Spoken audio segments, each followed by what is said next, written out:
Nouveau mois, nouveau numéro de Plateau Foot Europe. Restez connectés aux créateurs et jouissez de votre vie. C'est notre souhait pour vous durant ce mois de décembre. Au sommaire de PFE, Manchester City, solide leader, Origi offre le derby aux Reds. Arsenal renverse Tottenham dans le North London Derby en Première Ligue. Le FC Séville rend le trône de Liga au Barça. Le Real a du mordant. Retafe corrige l'Espagnol. En Bundesliga, le Bayern gagne enfin. Dortmund en toute maîtrise. Fin de série pour Francfort. La Juve croque la Fio, la Roma et l'Inter dos à dos dans le Calcio. Et puis en Ligue 1, Bordeaux résiste au Paris Saint-Germain qui perd au passage Neymar sur blessure. C'est le menu de la première partie. La deuxième évoque le Ballon d'Or 2018. France Football, Luka Modric, Cristiano Ronaldo, Antoine Griezmann, le grand vainqueur, figure dans ce trio. Réponse ce soir après la cérémonie de remise du fameux Graal. Vous aurez l'occasion d'animer cette émission avec nous, chers auditeurs, en composant les 97 24 26 26 92 03 60 31 en direct du studio Messanyami. PFE 524 reçoit Fifi Asogbavi. Bonjour Fifi, comment vous allez? Ça va, bonjour Angelo, bonjour chers spécialistes, je n'oublie pas les auditrices et les auditeurs. Nous sommes contents de vous avoir, ça va bien? Je suis contente aussi d'être là. Merci beaucoup. Roméo Yeter est là, hola Roméo. Bonjour Angelo, bonjour à tous les auditeurs. Comment ça va? Ça va bien. Le week-end hein? Bien passé. Merci, beaucoup de courage à vous. Armel Waba, Mister Good Morning. Morning Angelo. Vous êtes bien tiré ce matin, hein? Oui, vous avez rendez-vous avec le Premier ministre ou le Président de la République? Franck Mouniama, guten Morgen. Morgen Angelo, bonjour le plateau, bonjour à toutes et à tous. En pleine forme, hein? Ça va, on beaucoup rend de grâce. courage. Merci. À vous aussi. Et nous accueillons notre grand joueur qui était resté au mercato pendant plusieurs mois, plusieurs semaines. Taï, buongiorno. Bonjour Angelo, bonjour à tous. Comment ça va? Ça va. En pleine forme? Oui. Nous sommes très contents de vous retrouver, hein? Ben, le plaisir est tout le plaisir pour moi. C'est clair. Et nous saluons également Elom Adovon, le réalisateur de la vidéo de cette émission que vous pouvez retrouver sur le www.radiosportfmtg.com. La mise en onde est signée Judas Caboret. Je suis Angelo Folico, the best of Europe football. Let's go. English Premier League News. Et le premier majeur qui nous intéresse dans cette émission, il s'agit bien de la Première Ligue anglaise, avec une histoire de derby à Londres comme du côté de la Liverpool. Nous commençons avec le derby de la Merseyside entre Liverpool et Everton. Oui, entre Liverpool et Everton, c'est le derby qui opposait, comme on l'a dit la semaine passée, le peuple rouge qui recevait le peuple bleu. Eh bien, victoire tout juste des coéquipiers de Sadio Mané et de Mohamed Salah. 1-0, c'est un ancien quand même, celui-là qu'on a presque oublié dans cette équipe-là, le Belge Divock Origi, qui a sauvé cette équipe d'Anfield. Alors, Ezekiel Ayataï, Origi qui rentre à la 84e, qui marque à la 96e minute.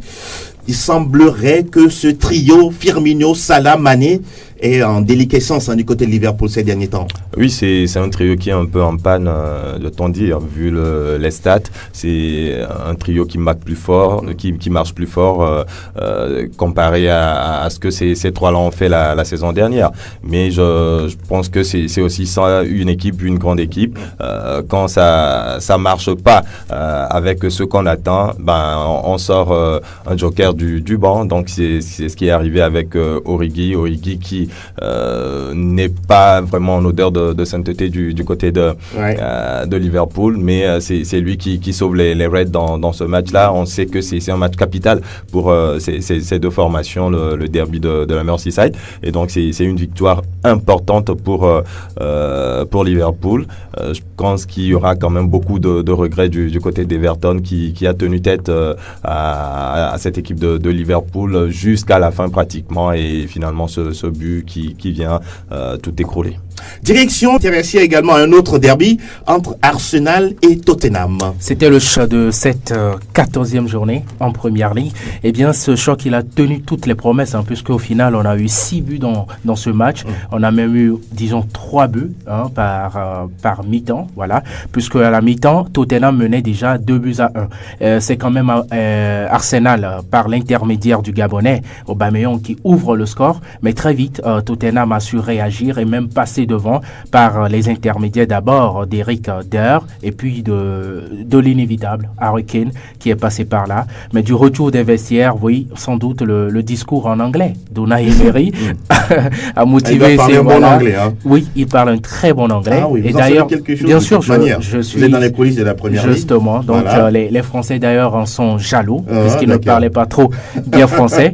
En tout cas, c'est encore Aubameyang une fois qui revient, qui redonne un espoir, on va dire, en tout cas le but de l'égalisation à cette équipe d'Arsenal, puis Alessandre Lacazette qui forme désormais un duo très efficace avec le Gabonais et quand même Lucas Terreira, ce jeune garçon-là qui a tenu le milieu d'un mètre de mètre qui vient finir le boulot. Fifi Assogbavi, Arsenal qui renverse Tottenham, vous êtes surprise ou c'est logique?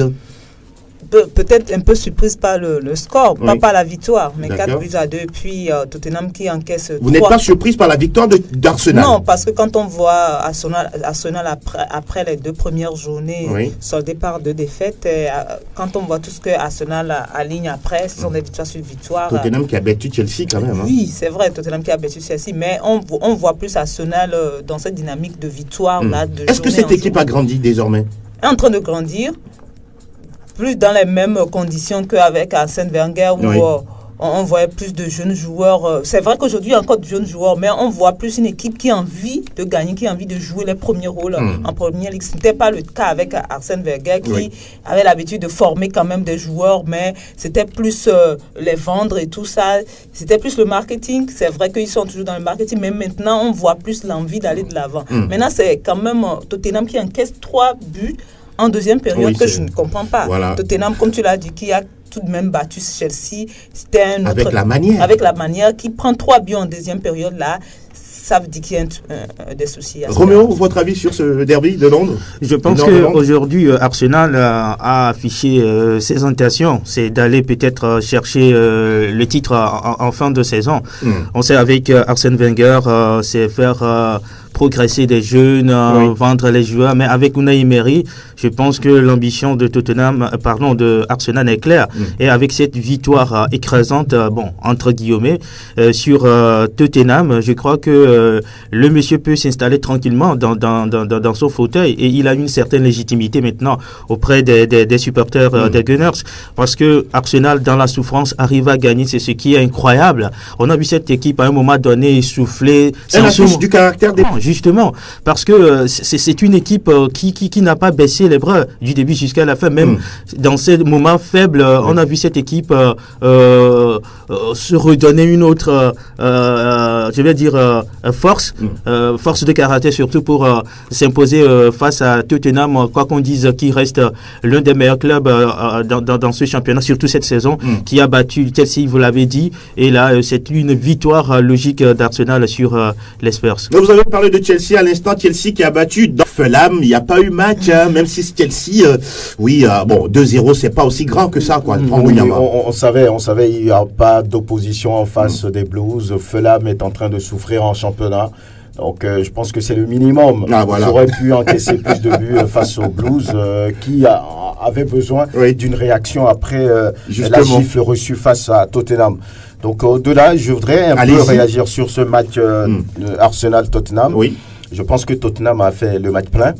Lorsque vous êtes mené D1 et vous avez devant un Aubameyang qui est vraiment inspiré, lorsque vous voyez un peu le but de l'égalisation, c'est un but d'attaquant, de pur buteur.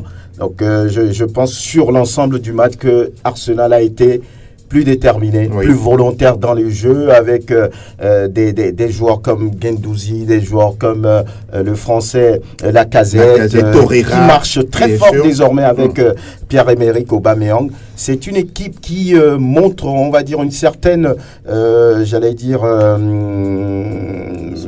solidité, détermination sur les dernières semaines. Mais moi, je ne m'emballe pas parce que je connais très bien Arsenal. Ils sont capables du pire. Comme du meilleur. Mais il faut qu'ils continuent. Du règne mouvementé d'Arsène Wenger, il fallait quand même relever le défi. C'était pas facile à faire donc en 3 mois. Pour son successeur. Oui, donc je pense qu'en 3 mois, Unai Emery a quand même réussi à ramener la sérénité du côté d'Arsenal. Ça fait quand même 19 matchs sans défaite, pour Arsenal, il faut le faire. Il manquait à Arsenal quand même une victoire de référence, une victoire référence. Celle-là que Arsenal vient de faire en battant Tottenham. D'accord. Donc je crois qu'il y a plus de confiance du côté des Gunners. Et donc ça peut le faire. Moi je pense que il y a moins de stars du côté d'Arsenal et Unai Emery arrive quand même à mettre sa main sur cette équipe. Il n'a pas de problème de vestiaire là-bas. Non, il n'a pas hésité à mettre à l'écart Ozil. Donc ça veut dire que c'est lui le patron dans cette équipe, ce qui n'était pas forcément du côté du Paris Saint-Germain. On va s'intéresser à City également, qui a gagné United, qui cale à Southampton rapidement. Oui, City à domicile, ça a été s'est imposé face à Bournemouth, 3-1, logiquement. Et donc United qui a souffert en déplacement à Southampton, il a fallu qui est très critiqué. Voilà, les tout derniers instants pour que José Mourinho et sa bande décrochent le point du match nul, tout simplement. Et au classement, au classement, City, bien sûr, incontestablement, 38 points. Liverpool à 2 longueurs. Chelsea ferme le podium, 31 points. Arsenal devance en différence de goal son adversaire du jour, Tottenham. Les 2 équipes ont 30 points. Et puis les 3 relégables, Southampton, Burnley et Fulham. Et au classement des meilleurs buteurs, Pierre-Emerick Aubameyang, justement, pour sa première saison, arrive à décrocher le titre du premier joueur qui a atteint les 10 buts. Exactement. Il aura un trophée pour ça, justement, naturellement. On se souvient qu'Emmanuel Cheya Adebayor, en 2008, l'a eu également. C'était sous les couleurs de Arsenal. Ah voilà, décidément. Le dénominateur commun. Arsenal fait du bien aux joueurs africains. Voilà. C'est bon? C'est bon. Ok, fini pour la première ligue, direction. Salta el Madrid, salta el Barça, arranca el clásico. Está el tiempo de la Liga. Sí, suena la que recibe de Casemiro, gana la primera, gol.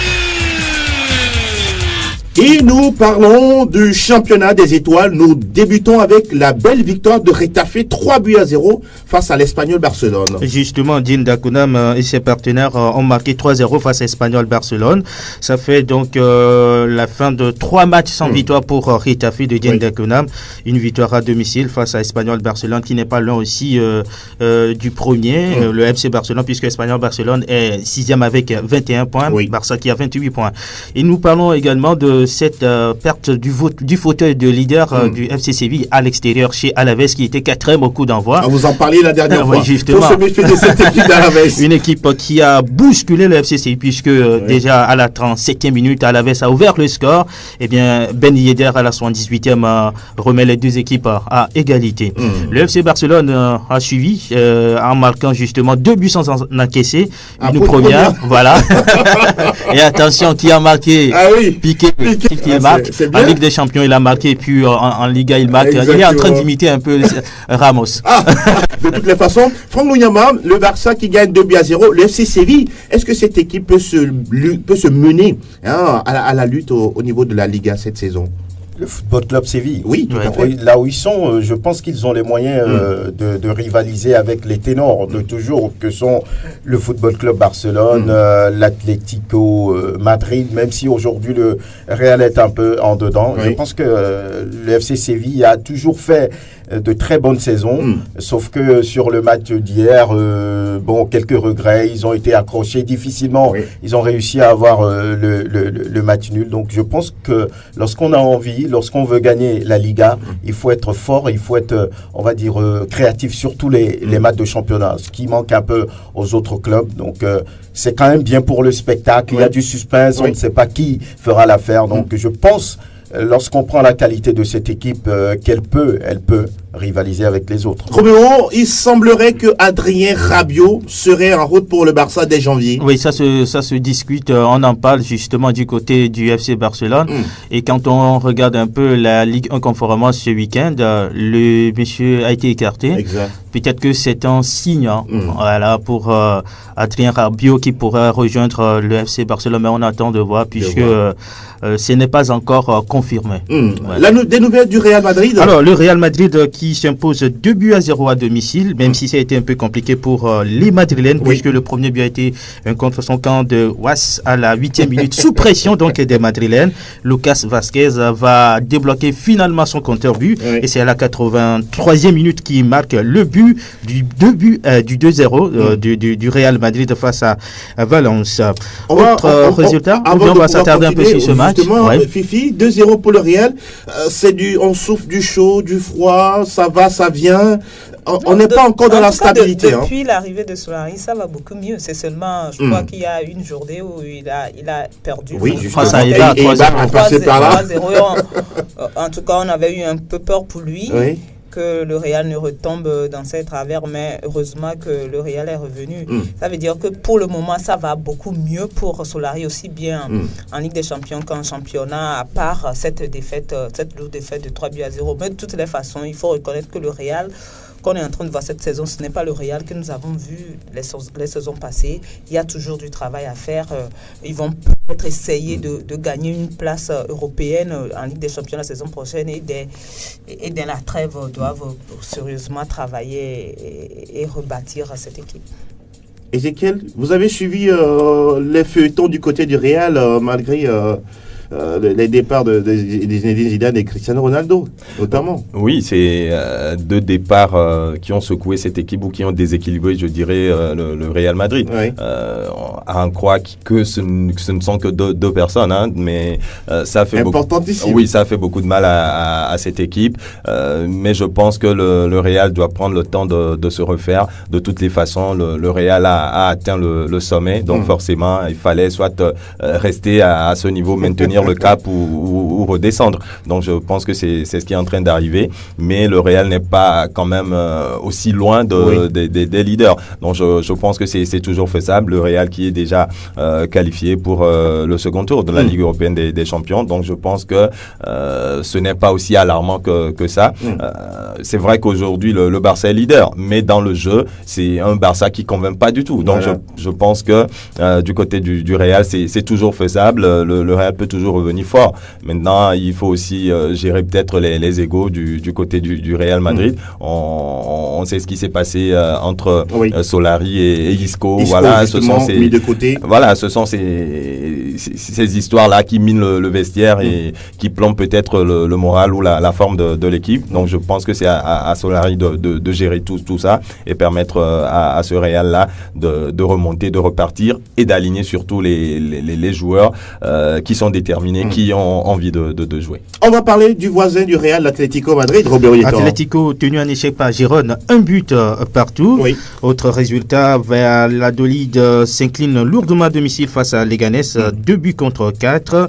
Celta Vigo s'impose 2-0 face à Huesca. Le Rayo Vallecano épingle Eibar 1-0. Betis Séville aussi fait de même face à la Real Sociedad, 1-0 donc pour Betis Séville. Et puis en clôture de cette 14e journée ce soir, Levante joue contre Athletic Bilbao. Au classement, Barça reprend le fauteuil du leader avec 28 points, 27 pour FC Séville, 2e. Atlético Madrid est 3e avec 25 unités, 24 pour Alavas qui garde toujours sa 4e place. Le Real Madrid arrive maintenant à la 5e position avec 23 points, 21 pour Espanyol, Barcelone 6e.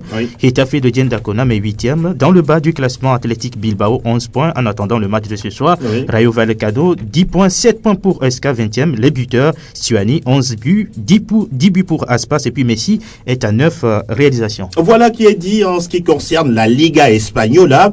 Direction le pays où on est capable après 10 années de mettre fin à sa carrière. Herzlich willkommen zum Bundesliga. Alles über Bundesliga. La Bundesliga, Franck Gougnama, avec le Bayern qui gagne enfin et se relance en championnat. Oui, le Bayern qui gagne, on jouait la 13e journée. Oui. Le Bayern était en déplacement sur les installations du Werder Brême. Une victoire serrée, mais une victoire quand même. Oui, c'est l'essentiel. Oui, c'est l'essentiel, les 3 points. Parce que là, ça va pas bien du tout dans la maison bavaroise. Donc 2-1 devant Werder sur un doublé de Serge Gnabry. Ah oui, l'ancien joueur d'Arsenal. Hein. Oui. On dirait qu'ils sont partout désormais. C'est joueur. Et par mal, la nouvelle qui est tombée depuis hier, c'est que Arjen Robben dit après 10 ans vouloir partir maintenant du Bayern. Oui, c'était prévisible puisque au niveau du sommet du Real, il y a certains joueurs qui ont été dont les noms ont été cochés. Oui. Ribéry, Robben et d'autres joueurs qui ont au-delà de la trentaine, qui doivent pas rester au club l'été prochain. Donc, voilà. Je crois qu'il a devancé un peu les choses. C'est tout. Donc, sinon, Robben ne devrait plus rester au Bayern la saison prochaine. Des nouvelles du Borussia Dortmund? Borussia Dortmund qui est toujours le maître. Pas de défaite. Ils enchaînent une victoire devant Fribourg 2-0. Vous connaissez les buteurs. Ah oui, comme toujours. Marco Reus, qui sont très en forme et qui permettent donc à Dortmund de gagner 2-0. Stuttgart fait le service minimum devant Augsbourg 1-0. Oui. Hanovre perd encore une fois devant Hertha 0 but contre 2. Un partout entre Offenheim et Schalke. Null 4. Leipzig domine Mönchengladbach 2-0 sur un doublé de Timo Werner. Francfort 1, Wolfsburg 2. C'est quand même un coup d'arrêt pour l'Eintracht. Vraiment, après avoir enchaîné de très belles performances, voilà, et en Ligue Europa, ça s'arrête. Pour Francfort qui va pouvoir réfléchir un peu maintenant. Et il faut noter que déjà vendredi, Düsseldorf s'est fait battre par Mayence 1-0. Et il reste un match à jouer aujourd'hui pour le compte de cette 13e journée. Nuremberg qui reçoit le Bayer Leverkusen. Au niveau des buteurs, ce n'est pas une surprise pour qui que ce soit. Alcacer est devant avec 10 buts. Luka Jovic est dans le rythme avec 10 buts aussi, le joueur de Francfort. Oui, ça va bien pour lui. Et puis en 3e position, Marco Reus qui est à 9 réalisations. C'est quand même incroyable, Marco Reus qui n'est pas un attaquant. Il est très en forme. Mais qui marque but sur but du côté des Borussen. Voilà. Au niveau du classement, on voit le Borussia en tête avec 33 points. Mönchengladbach, 2e, 26 points. 7 points d'écart entre les deux clubs. 3e, Leipzig, 27 points. Et puis le Bayern qui n'arrive qu'à la 4e position. C'est quand même étonnant lorsqu'on voit un peu ce que le club a produit sur cette dernière saison. 24 points, 4e. Donc 9 points, toujours entre le Borussia Dortmund et le Bayern. 5e, Francfort, 23 points. Au bas du tableau, Augsbourg, 14e, 13 points, 15e Stuttgart, 11 points, 16e Nuremberg, 10 points, 17e Hanovre, 9 petits points, et puis 18e Düsseldorf, 9 points aussi.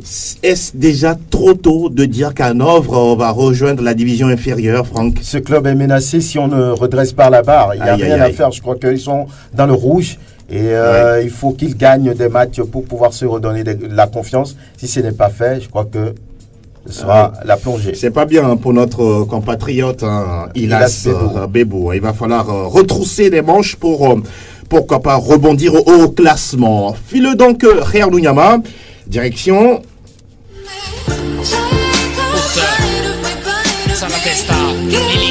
Tutto Calcio Italia.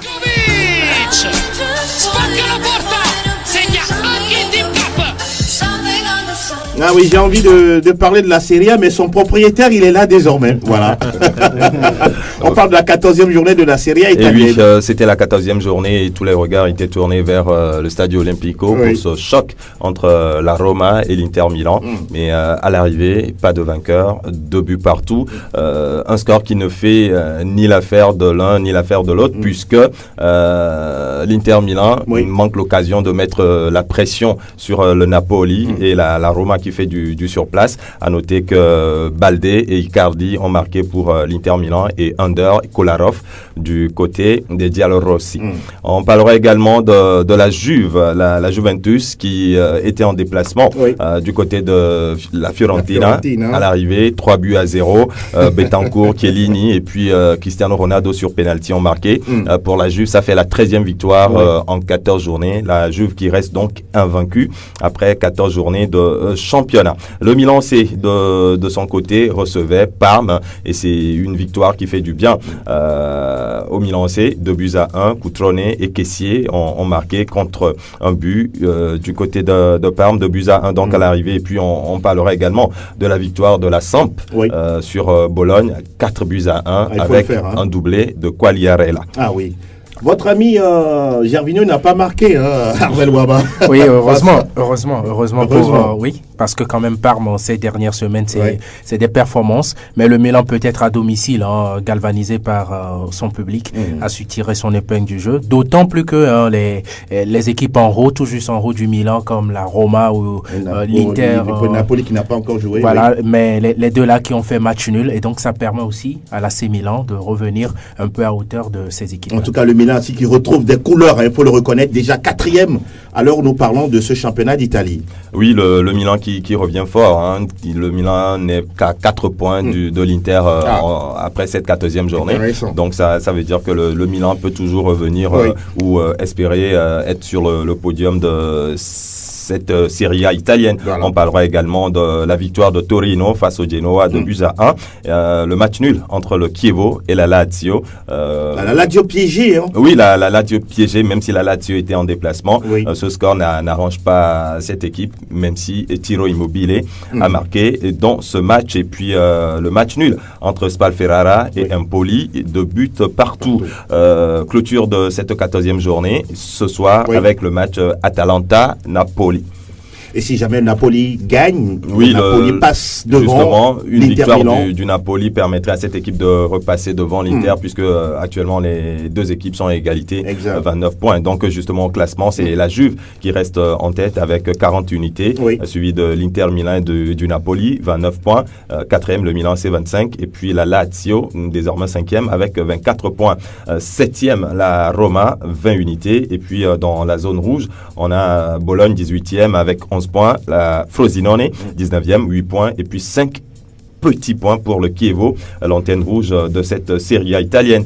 Et au classement des buteurs, Christophe Piatek du Genoa, surprenant leader de ce classement, co-leader avec Cristiano Ronaldo, 10 buts chacun, et Ciro Immobile de la Lazio qui complète le podium avec 9 buts marqués. La meilleure attaque de cette Serie A, c'est bien la Juve avec 31 buts marqués en 14 journées. La meilleure défense, également la vieille dame, 8 buts encaissés en 14 journées. En tout cas, les pro-Cristiano attendent seulement plus de buts de la part de la superstar portugaise pour le voir trôner au niveau du classement des capocannonieri au niveau de cette Serie A italienne. Oui, c'est un plaisir de vous retrouver. C'est bien.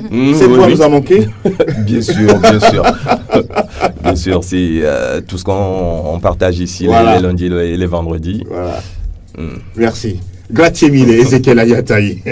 Direction Monaco, le champion. Et quel spectacle pour une dernière victoire. 100% Ligue 1, Conforama. Lacazette réussit le sien, 28e but de la saison sous les couleurs de Lyon avant de quitter le club. Une fois n'est pas coutume, mais nous en parlons, le Paris Saint-Germain qui lâche ses premiers points dans cette Ligue des Talents. C'était hier et c'était face à Bordeaux en déplacement. Le Paris Saint-Germain a fait un nul, 2 buts partout. C'est vrai que les deux stars du Paris Saint-Germain ont marqué, Mbappé et Neymar, qui sont ensuite sortis avant la fin de la rencontre. Mbappé, on parle plutôt de crampes, mais on verra bien.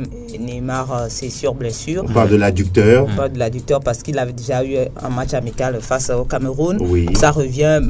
Voilà, donc. Mais dans le jeu, ce Paris Saint-Germain a douté, on a vu face à Bordeaux. Face à Bordeaux, parce que Bordeaux a eu beaucoup d'envie. Oui. Ils ont dit même, Dimi Briand, qui était buteur là, à la fin de la partie, qu'ils avaient envie de renverser cette équipe de Paris. Et ils ont joué ainsi jusqu'à la fin de la rencontre. Ils ont obtenu un nul. C'est déjà grand parce qu'aucun club ne l'a fait jusque-là. Cette saison jusque-là. Vous attendiez à ce nul de Bordeaux face aux Français? Sur le papier, non, parce que le Paris Saint-Germain était super favori.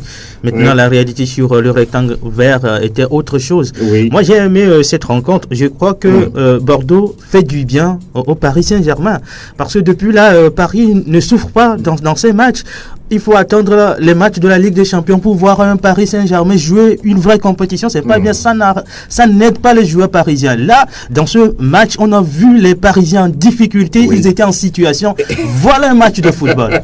Franck Mouniamba, ce qui est quand même curieux, c'est de voir Thomas Tuchel réclamer même des pénaltys pour son équipe. Moi, je pense que la prestation du Paris Saint-Germain est un peu à l'image de la déclaration de Thomas Tuchel, qui avant le match a dit « Je ne demande pas la même intensité, je ne demande pas parce que le match, c'est un autre match, ce n'est pas les mêmes situations.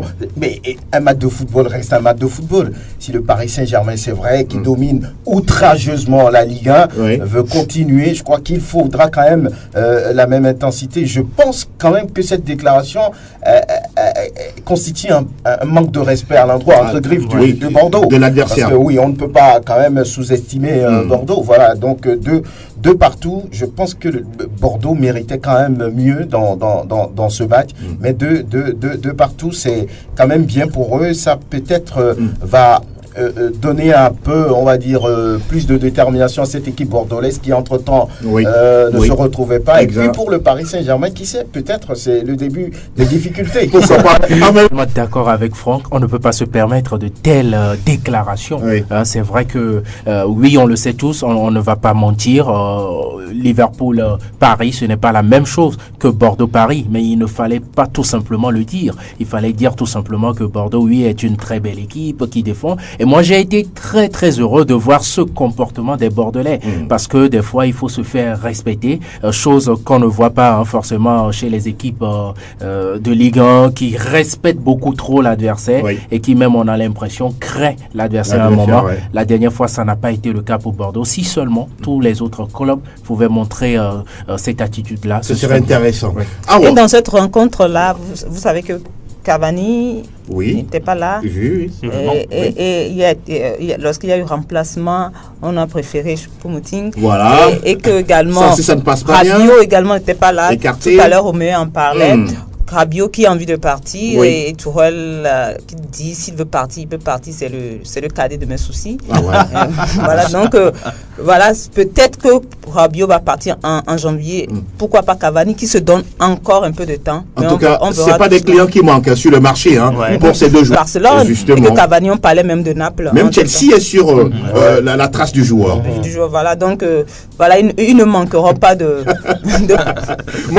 Chelsea a pourtant Giroud. Montpellier qui domine Monaco. On espérait une deuxième victoire d'affilée pour Thierry Henry, mais ce ne sera pas le cas. Battu à domicile par Montpellier. On disait la dernière fois, attention à cette équipe de Montpellier qui est solide défensivement et qui par moment sait quand même marquer des buts. Et ce qui s'est passé, Montpellier domine à domicile Monaco 2-1, et deuxième place du classement parce que Lyon n'a pas gagné. Justement, parlons de Lyon-Lille, 2 buts partout. Lille qui a mené 2-0 et Lyon qui est revenu dans la partie Rémi et Pépé, ces deux qui font du bien à cette équipe de Lille. Et puis Bertrand et Moussa Dembélé du côté de Lyon permis en tout cas aux Lyonnais de revenir dans cette partie d'arracher le nul en déplacement. Et les autres résultats? Oui, Angers et Caen qui font match nul, 1 but partout. Guingamp, Nice également, 0 but partout, match nul également à ce niveau. Nîmes qui domine a mis 3-0. Ah oui, vous avez entendu Armel? Nîmes a gagné 3-0.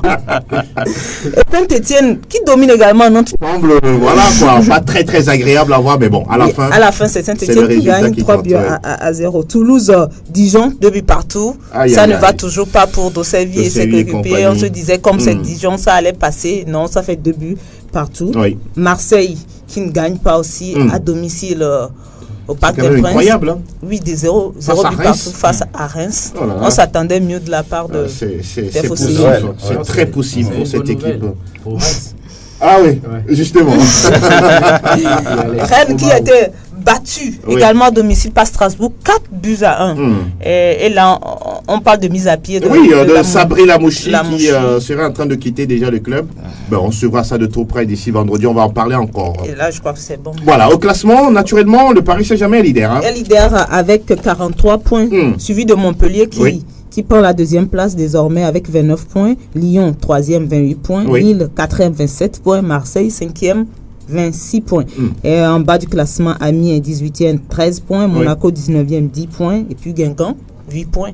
Bon dernier. Un coup d'œil au classement des meilleurs buteurs. Mbappé en tête avec 12 buts. Salah de Nantes. 11. Merci de préciser. Salah de Nantes.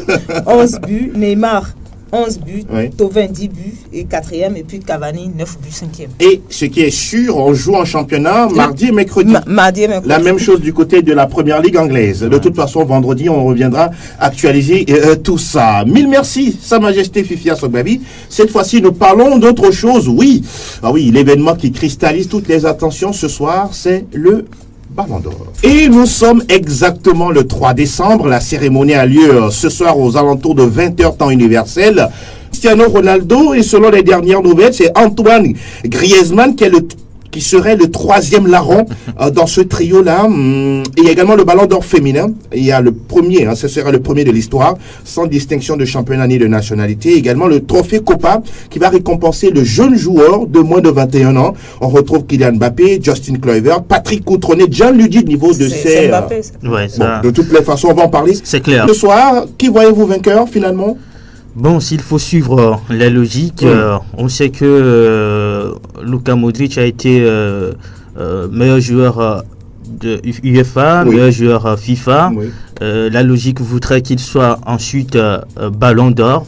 Maintenant, quand on voit la prestation du Croate cette saison, début de saison, ce n'est pas ça. Il a gagné la Ligue des Champions avec le Real. Il a été finaliste du dernier mondial. Oui, ce sont des prestations, on va dire, collectives. Maintenant, individuelles, il n'a pas su impacter donc le jeu du Real en ce début de saison. Peut-être que ça pourrait jouer en sa défaveur. Maintenant, quand on prend Cristiano Ronaldo, qui n'a pas fait une très bonne Coupe du Monde, mais qui a gagné la Ligue des Champions, qui a été meilleur buteur de la Ligue des Champions. En tout cas, les titres individuels pour Cristiano Ronaldo, on n'en parle pas. La balance pourrait pencher aussi en sa faveur. Quand on prend Kylian Mbappé, qui a été champion du monde avec la France, qui a fait une très bonne saison avec le Paris Saint-Germain, même si le club n'a pas évolué en Ligue des Champions, ça veut dire tout simplement que ce trophée majeur pourrait peser également dans la balance. Maintenant, ce qui me cœur un peu, qui fait peut-être une injustice, c'est Varane. Varane a gagné la Ligue des Champions. Varane a gagné quoi? La Coupe du Monde. Mais Varane n'est pas aussi cité comme les buteurs ou les milieux de terrain. Je pense que s'il faut respecter la logique, Varane devait être en bonne position par rapport à Cristiano et à Kylian Mbappé. Franck Mouillama, le Ballon d'Or beaucoup plus décerné aux attaquants. On a l'impression que ça va encore être le cas, ou plus ou moins le cas, parce que déjà, c'est Luka Modric qui sera le fameux gagnant. Oui, on se souvient qu'en 2006, Cannavaro, qui est un défenseur, l'a gagné à la surprise générale. Et je voudrais reprendre sur la chute de Roméo Hétor qui parle de Varane. Normalement, c'est un grand joueur. Il a fait une très belle saison avec la Ligue des Champions, qu'il a enchaîné avec le Real et ensuite la Coupe du Monde avec la France. Selon Christophe Galtier, si tout se fait bien, Varane devait gagner. Et pourquoi? Voilà. Pourquoi Varane? Pourquoi pas d'autres joueurs? Oui, parce que Varane, par exemple, a gagné la Ligue des Champions, qui est une compétition majeure, a gagné la Coupe du Monde aussi. Malheureusement, ce n'est pas un trophée qui va souvent aux défenseurs. C'est là qu'on trouve le problème. Mais pour Griezmann, qui devait gagner la Coupe du Monde. On sait qu'il a été champion du monde, il a gagné la Coupe de l'UEFA. Donc tout le monde fait ses spéculations. Maintenant, par rapport à lorsqu'on voit un peu les trophées gagnés déjà par le joueur UEFA, FIFA, la logique voudrait quand même que ça s'enchaîne et qu'on lui donne le ballon d'or. Maintenant, les votes restent des votes. Il peut y avoir des surprises. Voilà pourquoi Roland Courbis, par exemple, parle de ballon d'horreur.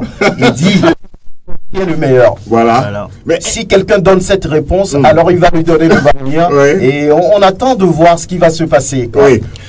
Ézéchiel, avant de retrouver les auditeurs dans quelques petites minutes. Oui, mais je crois que en suivant la logique, meilleur joueur UEFA, meilleur joueur FIFA, ça devrait être Luka Modric. Maintenant, c'est vrai qu'il a eu un début de saison difficile. On a senti un joueur très fatigué avec le Real en ce début de saison. Mais c'est un joueur qui arrive toujours à apporter quelque chose au jeu du Real Madrid, même si c'est pas le top joueur qu'on a vu peut-être à la Coupe du Monde. Mais moi, je pense bien que ce ballon d'or sera décerné à Luka Modric, parce que le rédacteur en chef de France Football, Pascal Ferré, aurait déjà forcément appelé le vainqueur. Et Cristiano Ronaldo n'a pas reçu de coup de fil. Donc il ne sera pas la soirée, s'il semblerait. Il a décidé de boycotter la soirée. Donc c'est sûr que Cristiano Ronaldo dire que c'est pas lui qui l'aura. Ne sera pas Ballon d'Or. Voilà. Moi je me dis que c'est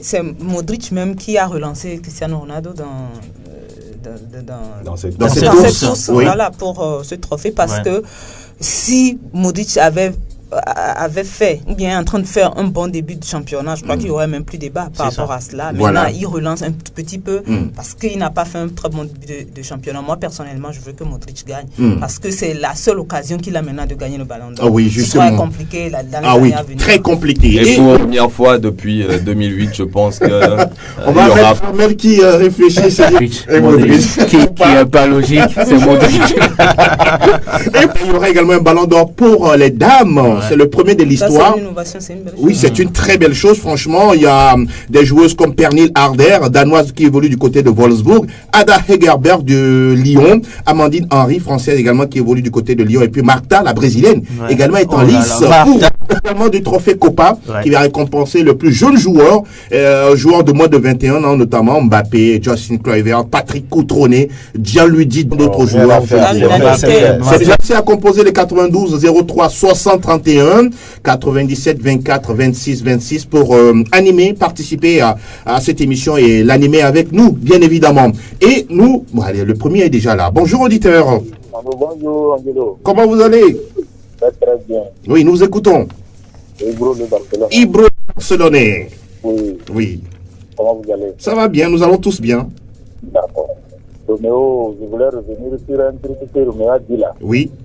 Roméo a dit que le PSG a perdu le côté du leader. Oui. Non, il n'a pas perdu, il a cédé. Il n'a pas cédé. Ah bon? C'est un intérimaire, on l'a confié seulement juste pour une semaine. Ah, il a juste géré. Oui, il a géré seulement juste pour une semaine et on a repris l'entreprise. Intéressant. Merci beaucoup. Je demanderai à ma grande sœur si elle pouvait nous céder 5 minutes de son championnat pour augmenter sur la Liga. Pourquoi? Là-bas, il n'y a pas de championnat. Oh là là. Qu'est-ce que vous dites là, Ibro? Il y a championnat? Il y a quelques clubs là-bas. Ah oui, il y a Paris Saint-Germain, il y a Marseille, il y a Nice, il y a Dijon. Mon œil, Marseille, c'est un club. Oui, élevez un peu la voix, s'il vous plaît. Pardon? Oui, c'est bon, allez-y, nous vous écoutons. Tout va bien, c'est la Pulga. La Pulga? Oui. Ah, d'accord. Même si la Pulga n'est pas parmi les 3 trios, c'est pas grave, c'est pas la fin du monde. On va travailler pour revenir 2019. Il faut. Oui. Ah. Et je serais content de signer le retour de Ezekiel Yataï. Ah oui, tout à fait. On vous salue. Après, bonjour. Bonjour au Polga. D'accord. Voilà qui est dit. Merci beaucoup, la Pulga. Je termine sur le propos de Hugues de Barcelone pour dire que il s'appelle vraiment à la place, non, c'était pas pour lui. Pardon, c'était pas pour lui? Non, la place ne lui convient pas. Ah, d'accord. Oui. Ah, bonne journée, mon frère. C'est le même message pour les Catalans, ça se comprend. Bonne journée également à vous, la Pulga. Bonjour, auditeur en ligne. Oui, après, le Pulga, c'est le Christ. Le Christ, hein. Allez-y. Allez, bonjour à vous. Bonjour. Non, pas de dire. Allez, ça fait plaisir de vous entendre. Oui, je vois Modric Ballon d'Or. Mérité, n'est-ce pas? Mérité. Non, mérité.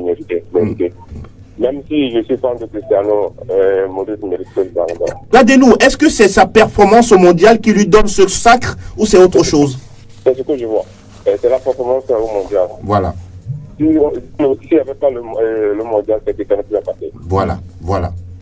Voilà qui est dit. Ceux qui en sait déjà Cristiano et Messi de photo attention. Ah oui. Je vois encore loin prendre le Ballon d'Or 2019. Les deux peuvent revenir? Oui. Ah, d'accord.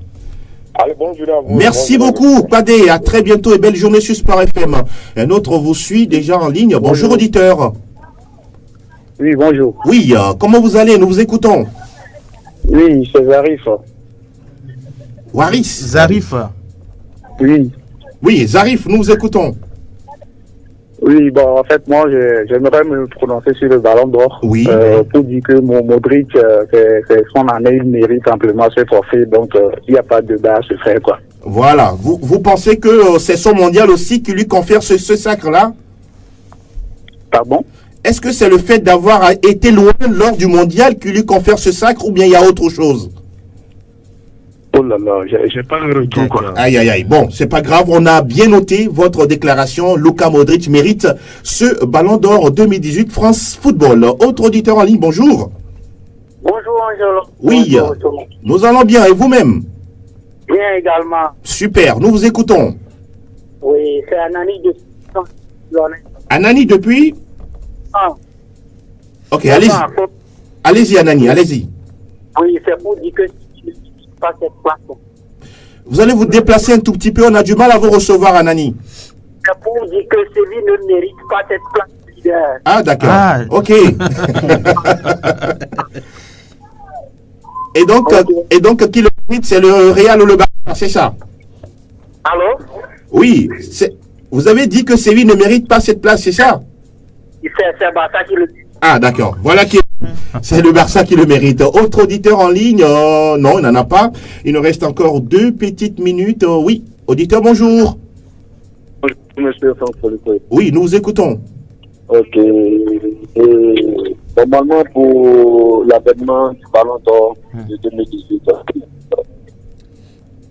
et ce serait normalement la fin de l'ère Messi et Cristiano. D'accord.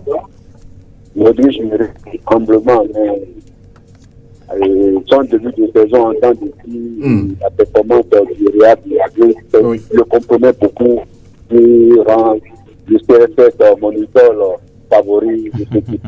Bon, il semble que CR7 pourrait revenir l'année prochaine. Hein. Il est très fort, ce monsieur. Il pourrait revenir. Merci, et bonne émission. Et merci. Bonne semaine à vous. Merci beaucoup. On va prendre le dernier et puis on va boucler. Le dernier est déjà là, Gildas? Oui, il est là. Bonjour, auditeur. Auditeur, bonjour. Auditeur, vous êtes en direct. Bonjour. Aïe, aïe, aïe, on a du mal à vous recevoir. On va encore tenter une énième fois, une dernière fois, cette fois-ci. Auditeur, bonjour, bonjour. Oui, c'est Dollar le Mancunien. Dollar le Mancunien. Ah oui, c'est compliqué pour vous en championnat. Qu'est-ce qui se passe chez vous? Pourtant, Mourinho, il est très très fort. Aïe, aïe, aïe, on a du mal à vous recevoir. Parlez un peu plus fort, Dollar. Coucou spécial à Ezekiel. Ah, coucou spécial à Ezekiel. Bonjour, Dollar. Comment vous allez? Comment vous allez? Ça va? Oui, ça va bien. Ok, content de vous entendre. Dollar, c'est bon? Modric, oui. Et Cristiano ou Griezmann. Oui. C'est le football qui gagne. Voilà. Merci pour cette belle conclusion, justement. L'essentiel, c'est le football qui gagne. Ok, salut à tous. Merci beaucoup, Dollar. Vous bouclez la boucle. Merci d'avoir appelé et participé à cette émission. Et voilà, nous mettons fin à ce nouveau numéro 524 de Plateau Foot Europe. Armel Waba, des petites salutations rapidement. Oui, salutations à tous ceux qui nous ont écoutés. Voilà, spécialement aux filles. Voilà. Voilà. Oh. Si c'est non, c'est son choix, ça se comprend. Alors, je dis bonjour à tous ceux qui nous ont écoutés ce matin. Oui. Roméo? Ouais, bonne journée à tout le monde. Vraiment. Ezekiel Ayataï. Oui, mais bon début de semaine à tout le monde. Voilà qui est dit.